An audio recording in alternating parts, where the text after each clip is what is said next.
Bhupendra Patel learning board કાંડ 2 પીડિત મહિલાઓને જારમાં ઉતારી પાડી ત્યારથી તેમની ટેવ લોકો જાણી ગયા છે।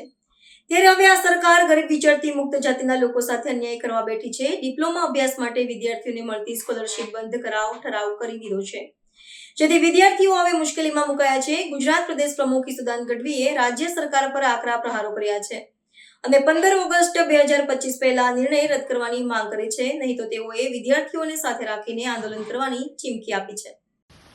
રાજ્ય સરકારનો વારંવાર અણવહીવટ સામે આવે છે। તમે જુઓ, યુજી ને પીજીમાં એન્જિનિયરિંગમાં જે વિદ્યાર્થીઓ વિચરતી વિમુક્તિ જાતિના વિદ્યાર્થીઓને સ્કોલરશિપ આપવામાં આવે છે, એ જ રાજ્ય સરકાર ડિપ્લોમામાં જે અભ્યાસ કરતા વિદ્યાર્થીઓ લગભગ ઓલમોસ્ટ પ્રવેશ પ્રક્રિયા પૂર્ણ થઈ ગઈ છે, ત્યારે હવે એક એવો ઠરાવ કરીને શિષ્યવૃત્તિ રદ કરી નાખી। ડિપ્લોમામાં પ્રવેશ કરતા વિચરતી વિમુક્તિ જાતિના વિદ્યાર્થીઓ અને એમના વાલીઓ અત્યારે ચિંતામાં મુકાયા છે। સ્કોલરશિપના કારણે તો એ લગભગ ભણી શકે એવી સ્થિતિમાં છે। આ ગરીબો એસટીના આદિવાસીના વિદ્યાર્થીઓ ક્યાં જશે?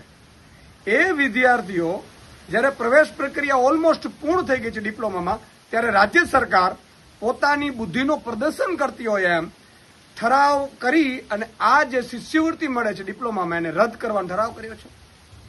અને આમ આદમી પાર્ટી તાત્કાલિક ધોરણે વખોડે છે। હું રાજ્ય સરકાર પાસે માંગ કરું છું કે આ પણ વિદ્યાર્થીઓ જે આ વિચરતી વિમુક્તિ જાતિના છે, જે વિદ્યાર્થીઓને આપણે આગળ લઈ જવાના છે, જેમ યુજીપીજીમાં જે સ્કોલરશિપ મળે છે એ જ રીતે ડિપ્લોમામાં સ્કોલરશિપ મળે। 15 ઓગસ્ટ સુધીમાં જે પ્રક્રિયા પૂર્ણ થાય પહેલા એમની વ્યવસ્થા કરી દેવામાં આવે, અમારી માંગ છે। નહીં તો આગામી સમયમાં આમ આદમી પાર્ટી જે એસટીના વિદ્યાર્થીઓ જેને સ્કોલરશિપના મામલે આંદોલન કરવું પડશે તો કરશે।